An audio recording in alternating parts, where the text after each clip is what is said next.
Welcome to the Alpha Concepts podcast, where we talk about everything in the gun culture, from guns and gear and gun rights advocacy. And that's going to be the topic of our discussion today. I have with me John Crump from the Gun Owners of America. And we're going to be talking about what GOA is and some of the lawsuits and the initiatives that they have going on currently right now to help protect our rights. John, welcome to the Alpha Concepts podcast. How are you doing, sir? I'm doing good. Thank you for having me.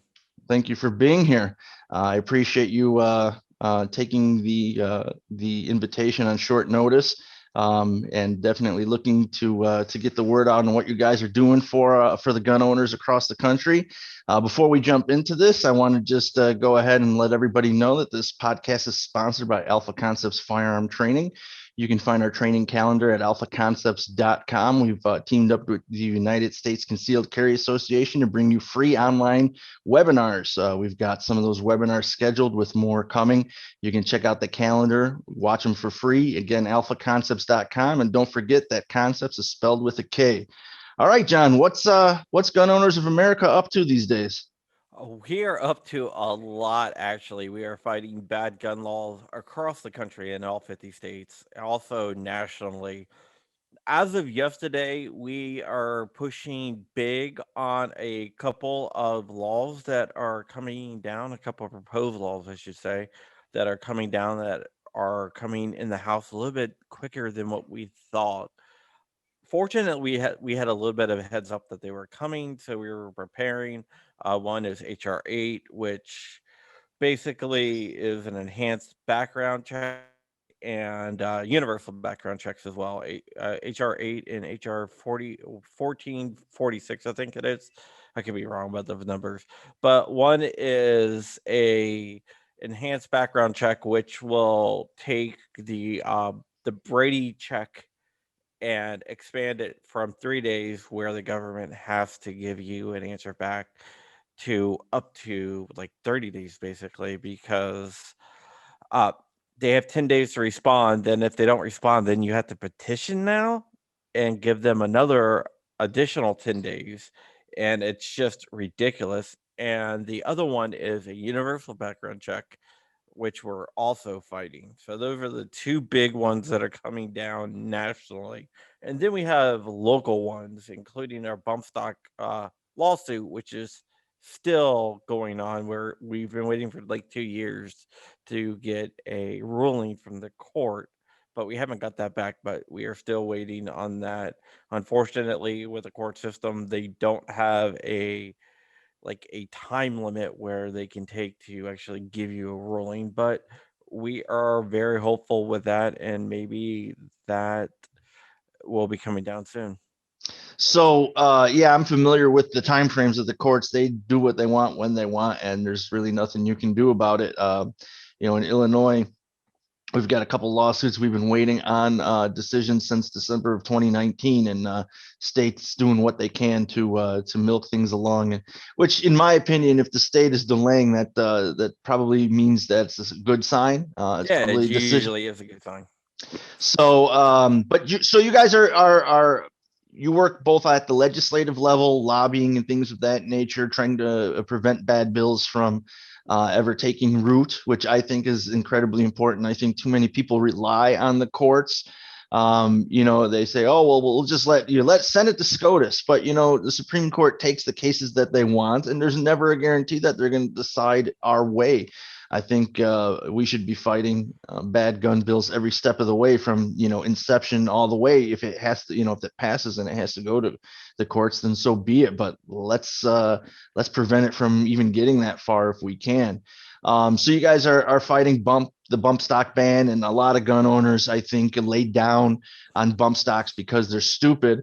And I agree that it kind of is a novelty item. I never had any interest in them, but it's more about how some of these states and the federal government ban the bump stocks, than it is the actual item itself. And let's be honest, if they can ban one cosmetic feature of a firearm, there's nothing stopping them to ban another cosmetic feature of a firearm. So if they can ban bump stocks, what's next? They can ban, some of the Geisley triggers or something, that allow you to press the trigger a little faster. Are they going to ban trigger jobs? Are they going to ban lubrication? So it's, seems far fetched, but so does a ban on a stupid piece of plastic. Yeah, you're exactly right. We saw them ban bump stocks, and a lot of people were like, I don't care about bump stocks." Well, look, now they're going after pistol braces. Now they're going after like 80% frames. Their goal is to move the goalpost a little bit at a time, so we don't realize it's a slow drip of tyranny, is what I like to call it. How do you get tyranny without a big backlash? Is to take it piece by piece. So it's like the old expression, "How do you eat an elephant? One One bite bite at a at a time. time." Absolutely. I've been using that phrase for years to try to explain to people.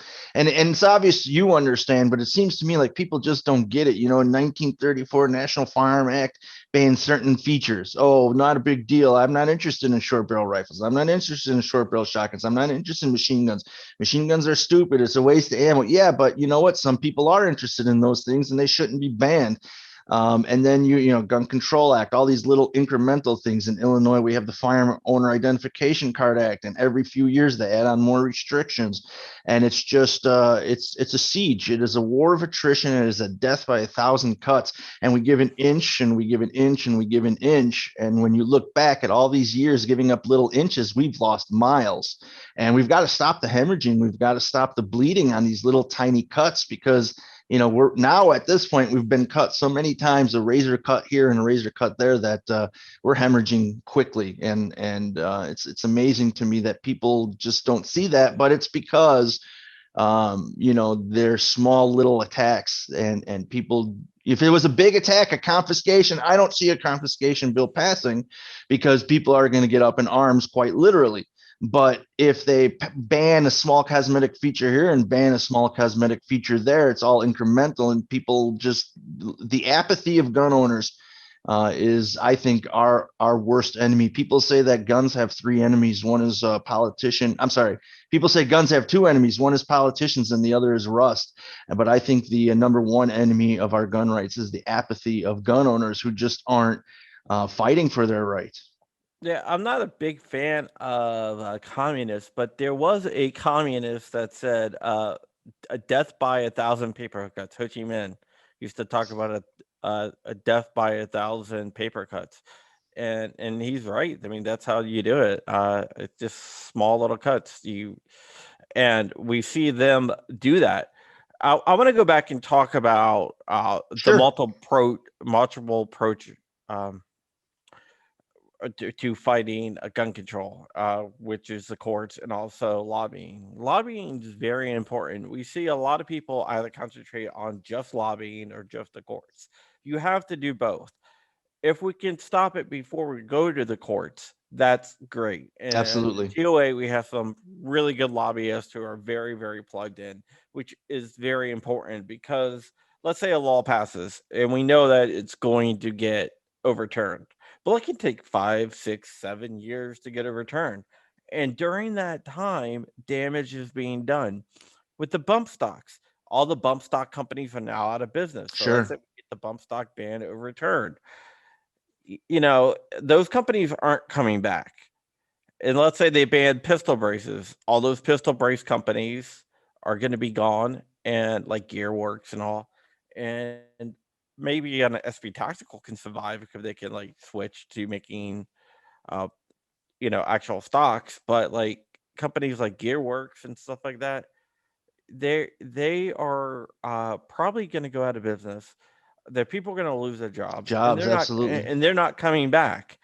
So if we can stop it before we get to the point where these companies are being damaged, then then we have something that we can actually do. We can prevent job loss, and we can actually save people's companies. But if they ban AR-15s, we are confident we can win that in court. 5 years But later. 5 years later, where all maybe like The big companies like the Smith and Wessons, they'll survive, but the small companies, Well, I mean, look at Daniel well, Defense. 99% of what they do is AR-15 and AR-15 accessories. It's sad to exactly. say that if their government contracts, probably wouldn't be enough to keep them afloat. Exactly. That's the whole entire point. They will go out of business, and I think the anti-gunners know that, so that's why they push for laws that they know will get it overturned in the courts. But they also know the time frame that it takes to get a law overturned. And the millions of dollars that it takes in legal fees to overturn the law. And that is correct. And that's why Gun Owners of America takes a multiple facet approach. We will sue when we have to, but our main goal is to try to prevent it before getting to that level. We want to try to fight gun control at every level, from the lobbying level to uh, the courts, the federal level, and the local level, where we've been very, very successful. The Let's talk local level. about the local level because Gun Owners of America, being in Illinois where I'm at, Gun Owners of America doesn't really have a strong presence here. You definitely have membership. You're talked about on the social media when people talk about, what group should I join. So there is some awareness. But as far as like lobbying efforts go, you guys are still a young company when we compare you to like the NRA, for example, which Yeah. has been around for since 1780 or whatever it is. So you guys are still growing in that regards. What Yeah. states are you currently working in? We are expanding. Our goal is to have a state director for every state, and we are working on that to get more involved on the state level. We're in Florida, Pennsylvania, New Hampshire, Virginia, which is my state, Texas, California, and we are expanding. Louisiana is another one. We are expanding, and in fact, in Virginia, we've been working very, very closely with VCDL, which is the Virginia Citizens Defense League, which is an excellent, excellent local organization. And one of the things that we do at Gun Owners of America is when we go into a state, we're not there to overtake the local groups and to That's a put our great point. I want to hit on that. Continue, please. That's a great yeah, point. we want to work with the local groups. I mean, if the local groups aren't doing their job, so to speak, yeah, we will step in and do a little bit more. But like in Virginia, we work very closely with VCDL. We basically tag team stuff. We both work our own angles, but we also work together. We share information and we help each other out. Like Lobby Day, the VCDL's Lobby Day, Gun Owners of America is very involved in that. And together with VCDL, we have sued in Virginia. Gun Owners of America and VCDL have sued over universal background checks, which is still going through the court systems here.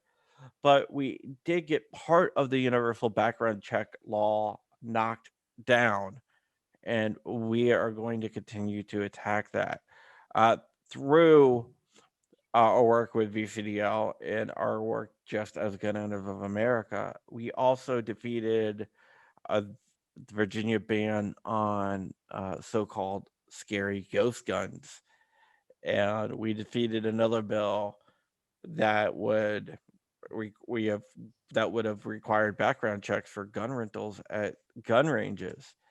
So we've done that, and we've done that hand in hand with VCDL.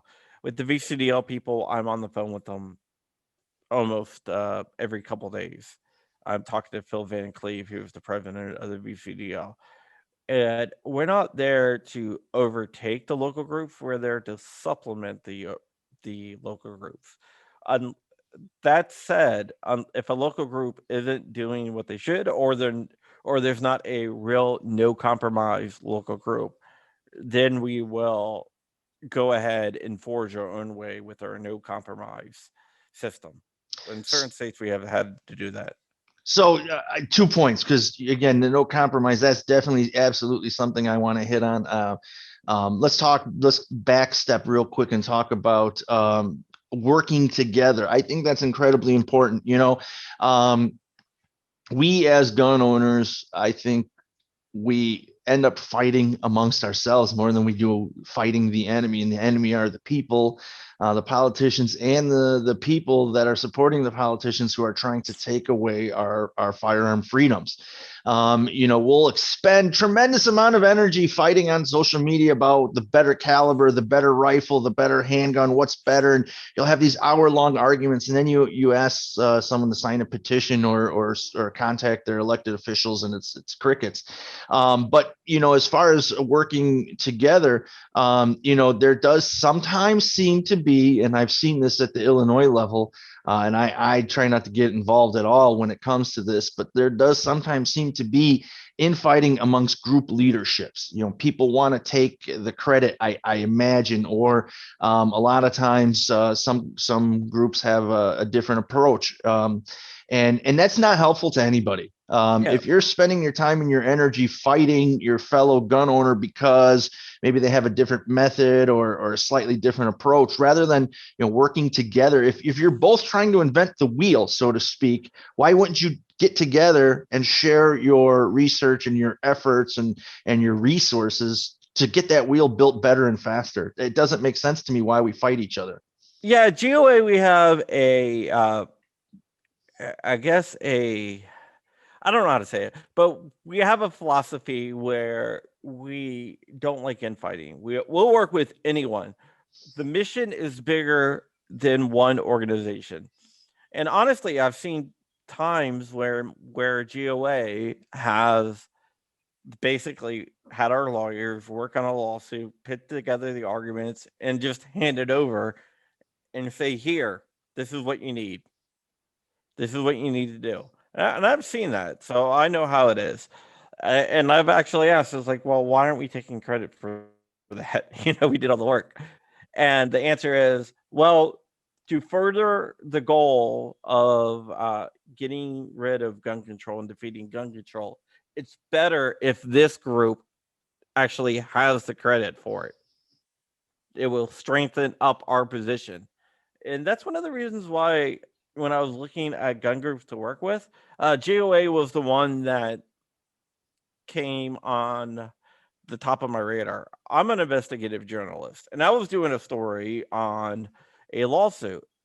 And then I noticed like all the lawyers that wrote it were actually GOA lawyers.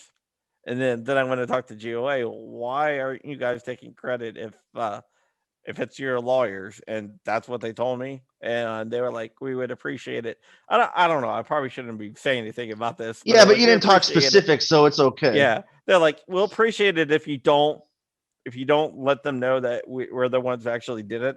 We want this group to have credit for it. I think that's noble. If it strengthens that group, and then let's say, for example, there's a local group, and pushing the accolades, so to speak, towards them strengthens them, and then you're working together with them, you're going to grow by proxy as well. Plus have that foothold as far as what I like to call the advocate army, so to speak, of individual gun owners who are fighting to protect their rights. It's nice to have that to call upon when you're working with other groups. Yeah, so that's one of the reasons when I was deciding on which group to work with, I was like, I got to get with GOA because of that incident. It was like, all right, well, I'm willing to work with this group now because I saw that they're actually for the mission and just not for fundraising, basically. So, yeah, there have been some groups have been accused of sometimes, going back to the no compromise, of compromising in an effort they don't want to put themselves out of business, so to speak. If they do too good of a job, then we won't need them. And that's BS, because there's always I tell people, and I believe this to be true just based upon, historical research, even before firearms were a thing, that the fight for our rights, the fight for our freedoms has raged on for all of time and shall continue to do so. It's I think ridiculous to think that if I do too good of a job, then the people won't need me. Nothing would make me happier than to not have to fight for my rights. but unfortunately, it's necessary. I would love to have the nice thing about COVID was not a lot of gun talk, gun laws. There weren't, none of that was really being pushed. It was nice to have that vacation where didn't have to worry, so to Oh, speak, as much. one of the things with the COVID thing, there wasn't a lot of pushing for gun laws in the public, but looking at what these anti-gun groups are doing behind the scenes, and I've done a lot of FOIA requests and a lot of OPA requests, and like New Jersey and Virginia and stuff. Giffords and all these other gun groups, Brady, for example, were pushing for regulations. I have documents from Giffords to to the governor of Virginia and from Giffords to Governor Murphy in New Jersey, pushing to have gun shops shut down during COVID. So by doing these OPA requests, which is open records request and FOIA requests, we could actually find out what these anti-gun groups are doing and try to counter them. And during the COVID thing, Gunners of America sued multiple times to open up ranges and gun shops in states that shut them down because of COVID. And once we started winning those, we were able to just threaten to sue and get the gun shops opened up.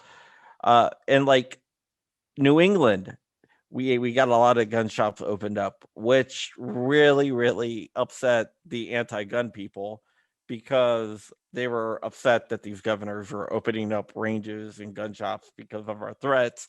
And their answer to these anti-gun people were, hey, they're winning in court. Every time they sue, they win on this issue. So we're not going to waste money fighting it. Sure. Yeah, I think some states don't mind wasting time and money, but it all comes down to pick your battles, I guess. Yeah, they don't want to have a loss on their record. They don't want to take the L. So So going back to you said what attracted you to Gun Owners of America. What really caught my attention was the no compromise approach, the no compromise attitude. I think that we have given up so much under the guise of compromise, under the guise of doing what's reasonable. Bump stocks is certainly right up there. And I think that we've got to draw a line in the sand and say, first off, you shall not pass this line. This is the line. No new gun laws. Period. Zero. I like to tell people 0 inch, referencing that line in the sand. You shall not pass. But then once we've got that foothold and we're able to fight back new proposed gun laws, we need to then start pushing forward that line in the sand and taking a lot of these gun laws off the books. My personal opinion is every single gun law is unconstitutional. Every single gun law is a crime against humanity. I'm talking every gun law. I'm talking background checks. I'm talking waiting periods. I'm talking everything. It's repugnant to the Second Amendment. And when you understand what the Second Amendment is, which is the right to be free of tyranny and oppression and self-preservation, then it just makes sense that it's a human right. And if you're preventing humans from exercising this right, then it's a crime against humanity. And I know that sounds extreme to some people, but we've been pushed so far under the guise of compromise, that maybe we need an extremist to push the envelope back in the other direction. well, yeah, there's a couple of different things here. Uh, when I say compromise, that usually means I get something, you get something, I give up something, you give up something. That's not how it works with gun laws usually. Yet with gun laws is we'll let you keep some of your rights for now, and we'll just take these rights.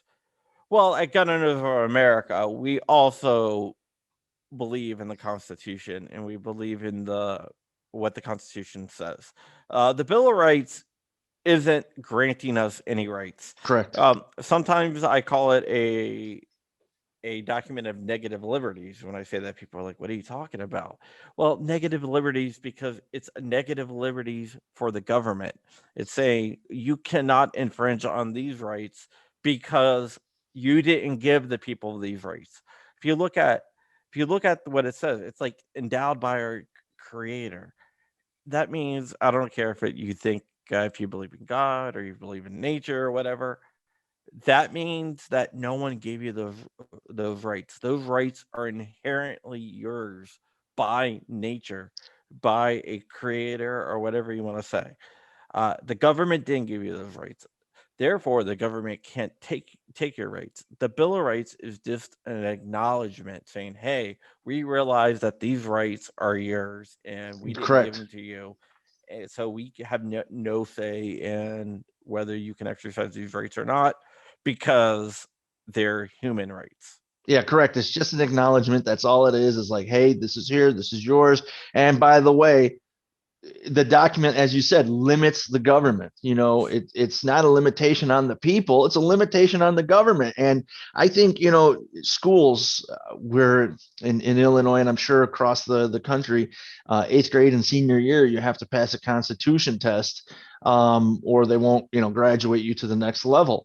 But truthfully, I don't know if it's the teacher's fault. I don't know if it's the curriculum's fault, the state's fault, the Board of Education. I have absolutely no idea who's at fault, but they don't do a good enough job explaining what these, oh yeah, you have to memorize the Bill of Rights. Cool. What does it mean? I don't know. I didn't know. I didn't know until my mid-20s when I started really kind of awakening to our liberties being taken away. That's when I really started to do the research and started to understand. Now, the school did a horrible job explaining what all of that, they make you memorize stuff. That's great, but they don't explain what you're memorizing and what it means. Well, when I was in 6th grade, I had a civics teacher that was incredibly good, who explained everything, and he wanted you not to just memorize it. He didn't really care about you memorizing it. He cared about you knowing what it meant. And I think that really had a big effect on me, because from that point on, I was like, I knew that those laws were not given by the government. You know, he cared more about you knowing what the founding fathers were thinking, and what the purpose of each amendment was, more than this is exactly what it says word for word. And I really wish that there was more teachers like that. Right now, there's a lot of teachers that try to teach the Constitution as a living, breathing document, and that and they do that so they can change the meaning of stuff, especially the Second Amendment. They try to change the meaning of the Second Amendment all the time. All They the say, time. you always hear the arguments, well, when the Second Amendment was written, we had muskets. And my response to that, well, when the Second Amendment was written, those muskets were weapons of war. Not only that, I also like to point out the puckle gun. Oh yeah, So I mean, exactly. there's always an argument. You can point out when the Second Amendment was written, it was written with quills, and here we are arguing on the internet. So take that argument elsewhere. It's not about technology; it's about freedoms. Yeah. So it's, yeah, I mean, and that's what I'm saying is, as far as, the war for our rights is always going to go on. Look at our founding fathers put that in writing for a reason. And that reason was that the King of England was trying to confiscate firearms, hence Concord and Lexington, which was the spark of the revolution. It was about gun confiscation. So our founding fathers, they were fighting these very same initiatives then that we're fighting now. And it's our job as freedom loving Americans to fight back. And when I talk about fighting and Gun Owners America, I'm sure you would agree, John. I'm not talking about taking your gun and war. The people say that the Second Amendment defends the First, and that's absolutely correct. It does. But you can use your First Amendment to defend your Second Amendment as well. If people uh, got active and signed petitions and attended rallies and visited their elected officials and sent them letters and emails and phone calls and just constant polite contact. I tell people in Illinois, there's 2.5 million registered gun owners, and across the country, there's anywhere from 72 million to 120 million, depending on what polls you read. Let's just say 100 million gun owners right in the middle. there would be no gun law that we couldn't stop dead in its tracks simply if everyone picked up the phone and said, nah, this is a bad law. The phones wouldn't even be able to function. There would be so many phone calls going through. If we only did that, then all these gun laws that we're talking about would be a non-issue. And I know that, and correct me if I'm wrong, I know the Gun Owners of America agrees, because you guys are always sending out, I just got one yesterday, contact your senators about this, there's an issue that you guys feel is important. You've got your lobbyists out there beating feet. You've, I'm sure, got various different elected officials on your side who are, fighting for the cause. But we have to fight too. And it takes our voices. It takes us exercising our First Amendment right to defend our Second Amendment. Would you agree with that, John? Oh, 100%, 100%. There is nothing more effective than a citizen lobbyist. A citizen lobbyist is people that are like you and me, who are just out there, who aren't registered lobbyists, who just call up their senators. In fact, like a year ago, when they were trying to pass the assault weapons ban in Virginia, it looked like it was going to pass, and then lobby day happened, and tens of thousands of people showed up at the Capitol to petition their government not to do it. Their phone lines got blown up and their emails got blown up. And there was a senator, a state senator, Chap Peterson, who's from Fairfax, which is a deep blue county. I don't if you don't know anything about Virginia, Fairfax is right outside DC, and it's yeah, like over 80% of people in Fairfax voted for Biden or for Trump. So that should tell you something. So, and he's from a deep blue part, Fairfax City, which is like the seat of Fairfax Power. And he voted against the assault weapons ban, and a lot of his deep blue colleagues voted against the assault weapons ban because of the citizens. And it was so overwhelming that this year they decided not to reintroduce it because of the outpouring. And the same outpouring happened this year when they were trying to ban 80% frames and 80% receivers, unfinished frames and unfinished receivers. The same outpouring happened, and these guys relented over their stances because of the outpouring. So when people say that they're going to do what they want and it's not going to make a difference, it It does. makes a I've seen it. difference. I've I've seen seen it it in myself. Virginia. I've seen it in multiple states. I've seen it in Pennsylvania. I've seen it in Florida. I've seen it in multiple states. I've seen it on the national level. They, on the anti-gunners, don't want you to know that these guys do hear their voices, because in the end of the day, they don't want to be voted out of office. That's Let's their be ultimate honest. agenda, right? I mean, they They have want to stay in power. agendas. They want to, push gun control. They want to, push whatever social issues. They have agendas, but the ultimate agenda is, as you said, to stay in power. They don't want to be voted out. And some, like you said, people will say, "Oh, they're going to do what they want," and I think that our own silence, and when I say us, I mean the gun community as a whole. In Illinois, true statistic is, and I'm sure it's the same nationwide, is 99% of gun owners aren't doing a damn thing to defend their right. Maybe they'll write a check to a gun group or be a member, GOA, NRA, FPC, whatever, Second Amendment Foundation, whatever. There's a lot of groups. Maybe they just write a check once a year and they feel like they're doing something. And yeah, that does help because it takes money to pay the lobbyists. It takes money to pay the Lawsuits. lawyers, right? The Those lawyers, are expensive. very expensive. I mean, some of the lawsuits just in Illinois, I know, were costing millions of dollars and taking years. And so, yes, that helps and that's important, but that's not where it ends. We've got to be active and involved. And like I said, literally 99% of gun owners, when we know that there's 2.5 million registered gun owners in the state of Illinois, and we know that we put out a call for a petition, and we're happy if we get 2,000 people signing the petition.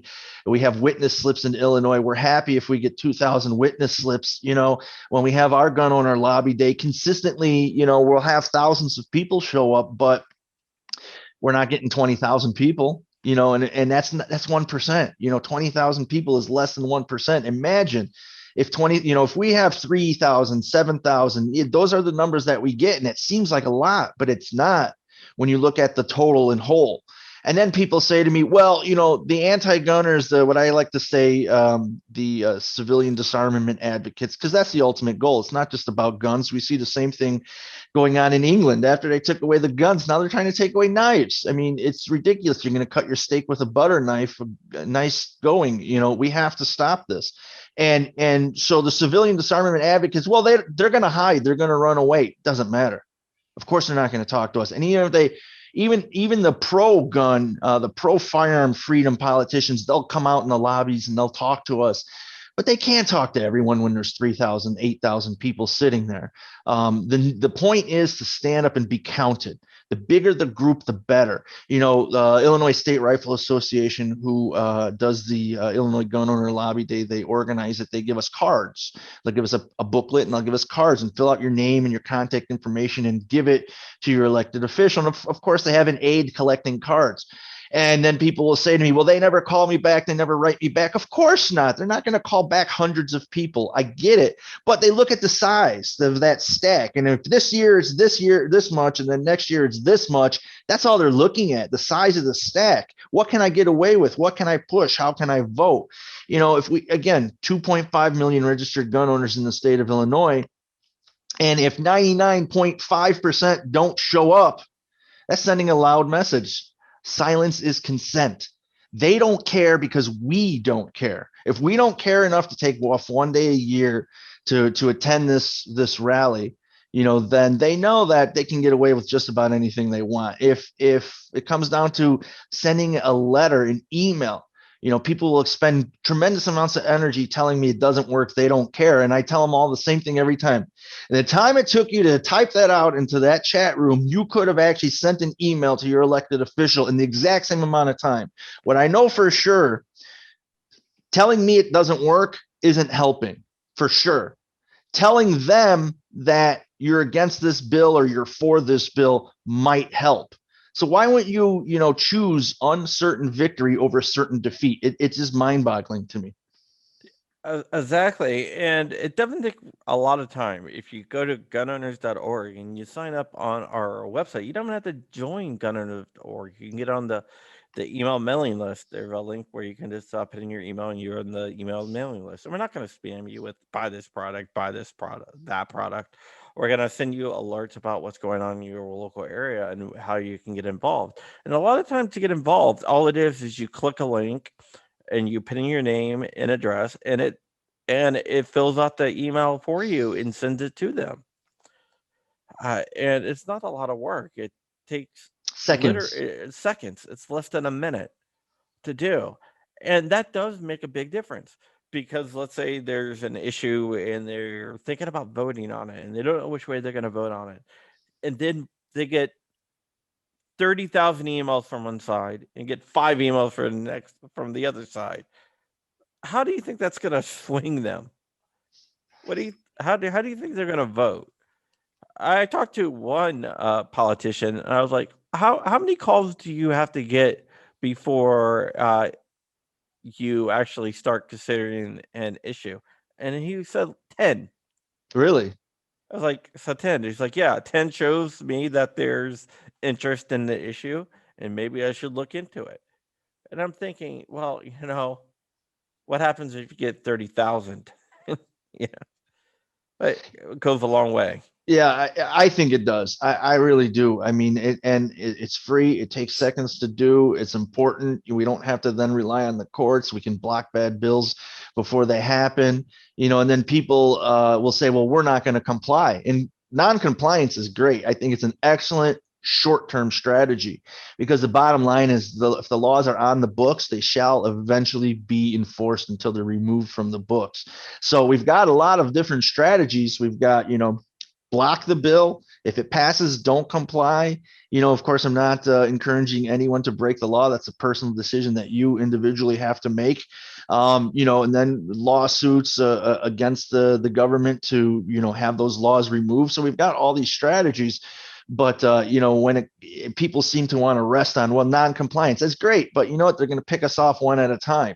And they will. In Illinois, we have the firearm owner identification card, and passed in 1968. There was riots going on in Chicago in 1968. As everyone in Illinois knows, Chicago runs the state. So they passed a state law basically registering gun owners. And this was just a means to delay and to, as it was a background check essentially as well. Long story short, we fast forward, and a lot of people at that time were saying, well, we're not going to comply. I've spoken to old timers, we didn't comply. And many of the officers wouldn't arrest because they knew it was a bull law. But fast forward now to this current generation, the officers are enforcing it.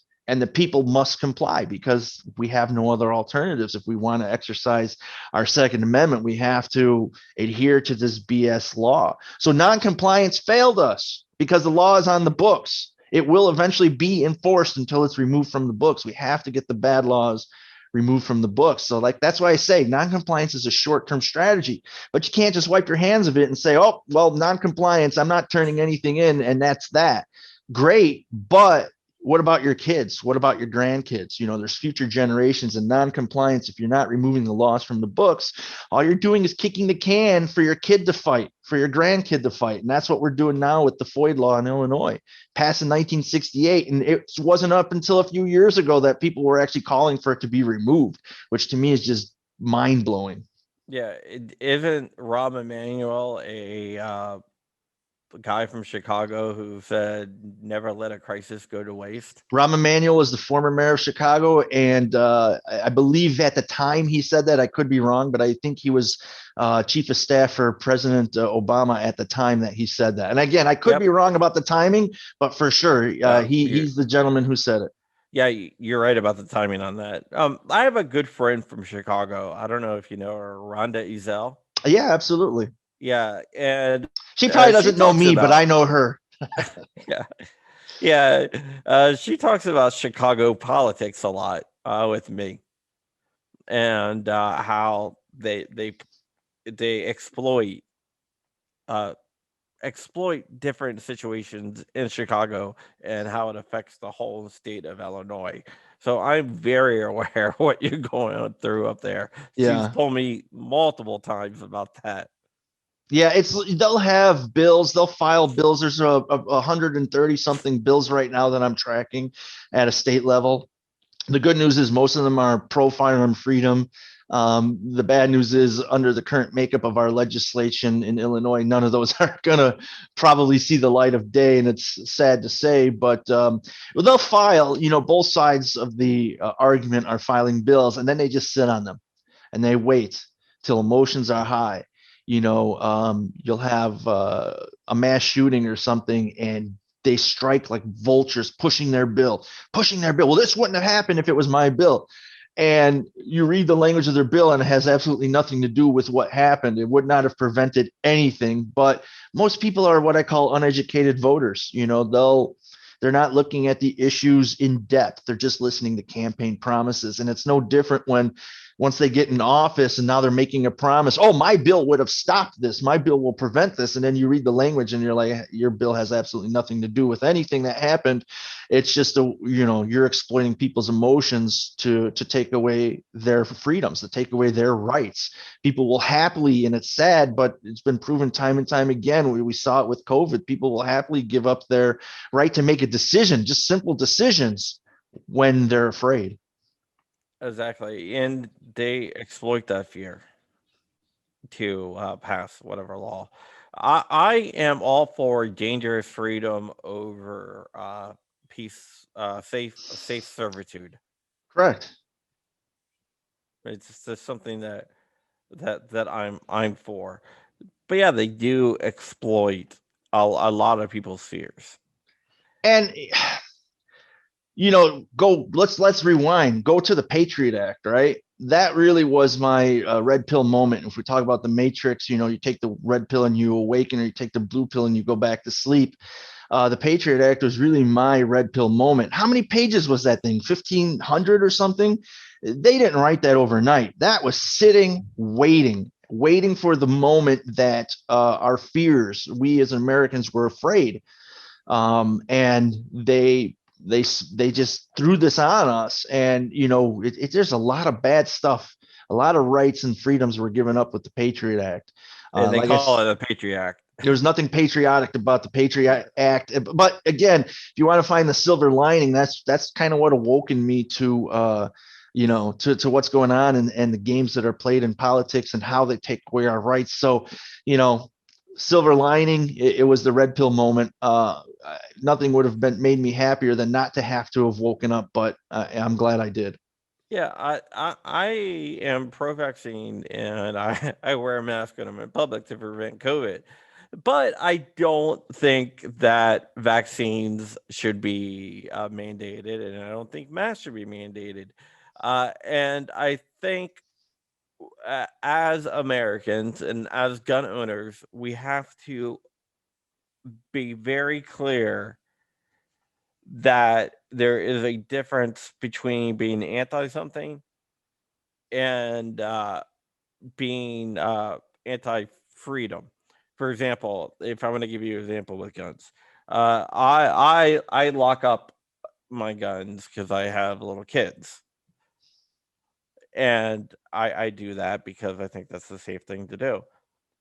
I don't want my kids getting into my guns, and I teach them firearm safety, but I don't want them. I just want to take that chance. But I don't believe that there should be a law. And I think as gun owners, a lot of people take the the road that if you say, "Hey, you should lock up your guns" or whatever, if you have kids, that means that you are pro gun locks, which is totally not the case. Well, I'm pro gun locks, but on a voluntary basis, just Exactly. like you. I think we have to make that distinction. Hey, we have to, because people get butthurt when we start talking about gun locks. And I don't think that we do make that distinction well enough. That's one thing I do want to see the gun community get a little bit better at, because the antis, they exploit that. They say, "Hey, look at these guys, they're against gun safety, they're against gun locks, they're against." It's like, no, there's a difference, and I think we have to be very clear when we explain that. Yeah, I'm about personal choice, not Exactly. getting too deep into my opinions about masks and vaccines and whatnot. Listen, if you want to wear a mask, wear a mask. If you don't. Well, the argument then becomes the mask that I wear protects you. The mask that you wear protects me. BS. There's masks out there that protect the person who's wearing it. If you're afraid to get sick, put on one of those masks. I won't hold it against you. I won't shame you. You're making a personal choice. I 100% support personal choice. If you want to get the vaccine, get the vaccine. If you don't. Personal choice. That's my belief, and it's not just about COVID. That's just one example. It's my belief that I should not force my lifestyle upon you. You should not force your lifestyle upon me. People should be able to do whatever they want up until the point that they're interfering with others' rights or harming other people. And then that's that line that you can't cross. But up until that point, I don't care what you wear. I don't care who you call God. I don't care, if you want to paint your hair funny colors, if you want to tattoo your face. Your lifestyle choices have nothing to do with me. Have at it. My lifestyle choices. Listen, if you don't want a gun, don't buy a damn gun. I don't care. But don't tell me that I can't buy a gun because you don't like guns. That's, you can't push your lifestyle upon me. So the reason why I brought that up is because I wanted to lead you into something. And did I take the bait? You did. You did. What we're going to see them say is that it's a public health crisis. And therefore, since it's affecting you, that we have to ban, it's affecting other people. They've been trying to push the public health narrative for many, many years. Yeah. So they're going to say, well, we need to ban it because it is affecting other people, because it's a public health crisis. So that's one of the things where I wanted to kind of lead you into, because that is coming, and we will see that, especially with Becerra now. as a member of the health team. Right. Well, why else would you appoint a anti-gun lawyer? Yeah, I mean, Well, they for like I this, said, they've been trying to push that whole CDC public health crisis for many years. And I definitely see the parallels. I definitely think at some point, whether it happens now or later, it's going to happen where they're going to succeed in convincing people that it is a public health a crisis, but it's not, right? We see from England that if you take away firearms, people are just going to start stabbing each other. People will make they have much less gun laws. I'm sorry, much less gun crime than us. Well, yeah, because if you took away all my pencils, I couldn't stab you with a pencil, but I could with a knife. I could hit you with a baseball bat. And if you're killing someone, and we know that London passed New York a few years ago, they took away the guns. People are stabbing each other at an alarming rate. and acid attacks. Yeah, acid attacks. God, I don't know which I'd rather if I had to pick my poison and someone said, I'm going to throw a gallon of acid on you, or shoot you, like I'd seriously consider the gunshot over the acid. This is coming from a guy who's been burned before. So, yeah, this is civilian disarmament. This is they're not going to be happy once just with taking away guns. They're going to keep going. But being stabbed, being killed from someone with a knife, or being killed by someone with a gun, you're still dead. Which is more heinous? I don't think either is more heinous. A lot of times people make that false comparison about, well, they have less gun crime. Yes, because they don't have guns, but that doesn't mean they have less crime. So are we talking about stopping violence, or are we talking about taking away guns? Because taking away guns is not going to stop violence. There's always going to be a way that someone can harm someone else. So if we want to solve this quote unquote public health crisis, this violence issue, it's not gun violence. Gun violence does not exist. That's just a made up word to demonize and to blame the item. And they're talking about knife violence in England. It's violence, period. End of story. So if you want to stop violence, you've got to address why these things are happening. The how is irrelevant. There's always going to be a how. You have to address the why. And if they're focusing on the guns as they are, as being the cause of this violence, as it's not, nothing's going to change. There's always going to be violence. Yeah. One of the things they like to exploit is the number of gun deaths in the United States or mass shootings. But what they don't do is tell you it's because the United States have a large population. But when you break it down to per capita, Sure. We're not even in the top 10. no, we're not in the top 10. But that's one thing they don't want to tell you. They want to do the raw numbers instead of the per capita numbers. And they do the same thing with Yep. everything. It's not just, Yep. whenever they want to push an agenda, they're going to push fear and emotion. When people make emotional based decisions, they usually make the wrong decision. So they have to use these, like you said, they're going to use the big numbers, the raw numbers. And when you look at it and you break it down and say, the United States is a big country. Of course we have more deaths by gun than a place like Italy. Italy is the size of Illinois, so to multiply that by 50, and like I said, we're not even in the top 10, not even close. Yeah, it's like, well, we have more deaths by cars, more deaths by We just by have more deaths everything. because we have more people. Yeah, yeah, well, a hell of a lot bigger. So let's spin a little bit. Let's talk about GOA again. You guys, how many members does GOA have? I think we have around 4 million. That's a significant number. And how is GOA funded? GOA is funded mostly by our membership, people joining up by the membership. We do have a partner program that we just started with some companies. One of the companies is like Defender Coffee, where if you buy Defender Coffee, you can choose to give the profits all to GOA, Oh, nice. Like a or roundup sort of thing? no. Defender Coffee, basically 100% of the profits go to pro Second Amendment um, organizations. That's amazing. So when you check out at Defender Coffee, you can check out. You can check Which organization? which organization it will go to. So we do make a little bit of money that way, but I would say the majority of our funding comes from our membership, like a vast majority. And if someone wants to be a member, how do they go about doing that? You can go to gunowners.org. We have several different membership options. We have a yearly membership, we have a lifetime membership, and you can join up that way. It's like $25 a year. And you also have the opportunity to actually give above that. And the money goes to like great causes to protect everyone's rights. I'm a member of GOA because I'm selfish and I want to protect my gun rights. Right. And that's perfectly okay. Because GOA, we will fight for your gun rights. We have the lobbyists that are on the Hill every day. We are talking to politicians every day. We're suing everywhere.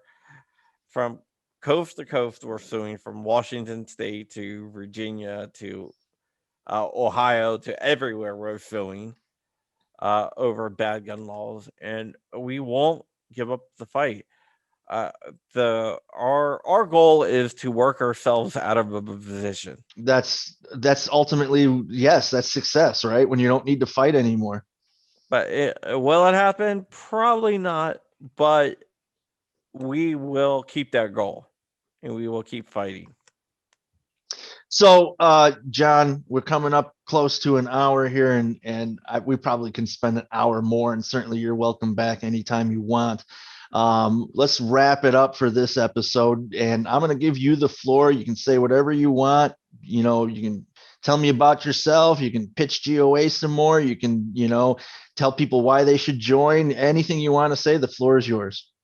Okay, what I want to say is everyone should go to gunowners.org and go ahead and sign up. If you don't want to sign up for gun owners, you can just get on our mailing list where we email you alerts about things that are going on in your area. Because one of the most important things is to be involved and to be active, and that's actually more important than even giving money, is to be active and to be a citizen lobbyist.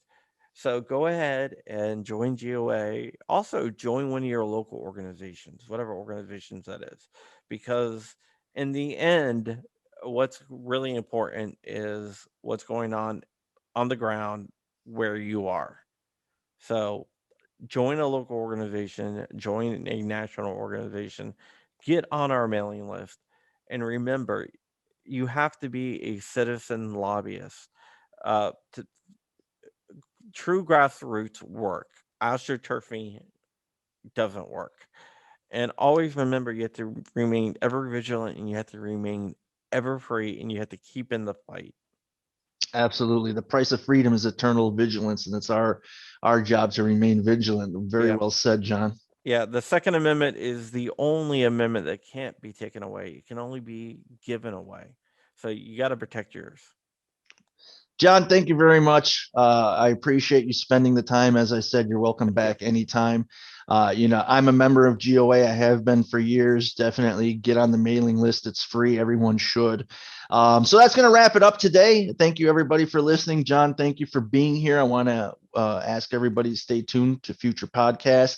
I've got some additional great episodes like this one lined up. Don't forget to check out the training schedule at alphaconcepts.com for those free webinars, or take a concealed carry class, or even better yet, take a defensive pistol class and have fun shooting that way. If you'd like to be a sponsor of this podcast, reach out to Fire and Iron Media. You can check them out on Facebook or Instagram. And don't forget, subscribe to this podcast to be notified about future episodes. As always, everybody, be armed, be trained, and be alpha.